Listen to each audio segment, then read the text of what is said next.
Thank you, Mr. Chairman. If I could take just 30 seconds, a point of personal privilege before I get started, as this is my last full committee hearing of my congressional career, and I just want to say thank you to each of my colleagues. We've had a lot of spirited debates over the years, and it's been an honor to be a part of this.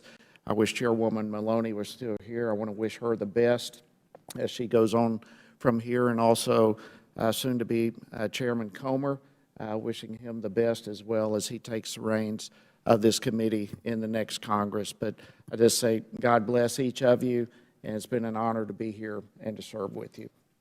And I thank you for giving me a little time to say that. We are hearing a lot about right-wing extremism and violence.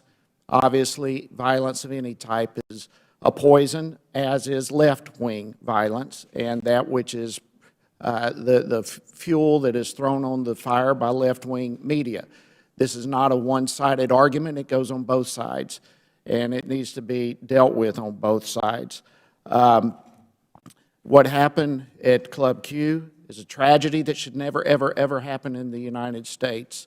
And I do want to commend the brave actions of U.S. Army veteran Richard Fierro for his quick actions that saved the lives of who knows how many other additional individuals who were in harm's way. But that said, I think it's a shame that once again, here we are in this committee as the majority is heading out the door. This committee's responsibility to deal with federal government oversight continues to be ignored. We are dealing with things that this committee has not dealt with in this country, be it inflation or energy or border or the Afghanistan withdrawal and a host of other things that this committee continues to ignore, and I think that's a shame.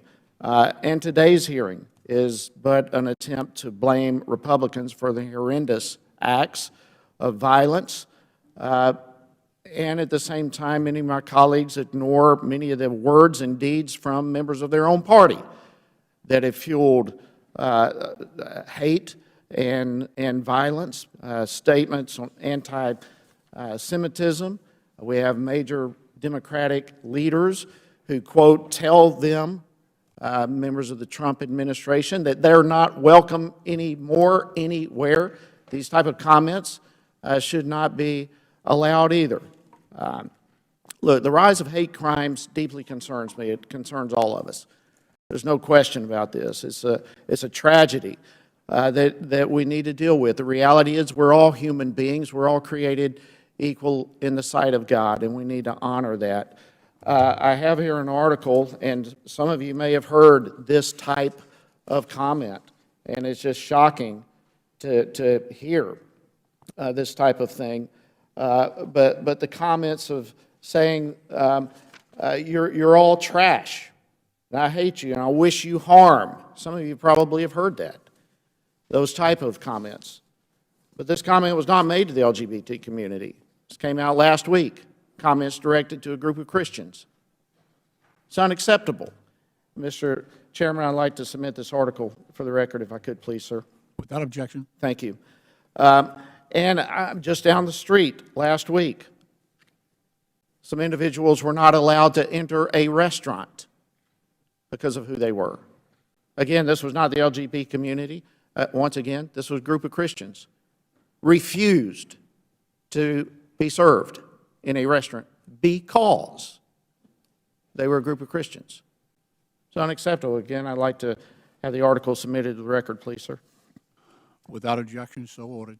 Thank you. You want to talk about hate? Between May and October of this year, over 100, just within those few short months, over 100 pro-life organizations and churches were vandalized, attacked, smashed. 38 of them churches across the country, firebombed, smashed, vandalized, pro-abortion graffiti and threatening messages left. This type of stuff has got to stop on both sides. Again, I'd like to submit this to the record, if I could, Mr. Chairman. Without objection, so ordered. We have the Department of Justice, who has come out admitting that they have raised investigations against pro-life individuals and pro-life organizations simply because they don't like it. Again, I'd like to have it submitted to the record. Without objection. You know, and by the way, dozens of those churches that were vandalized and firebombed and so forth were by the organization Jane's Revenge, who admitted that they did so. To this day, not a single arrest. So we've got to deal with these type of issues across the board.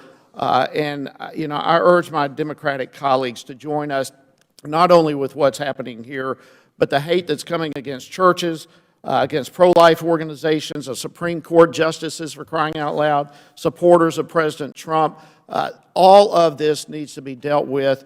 It is systematic and highlights a moral and spiritual problem in this country.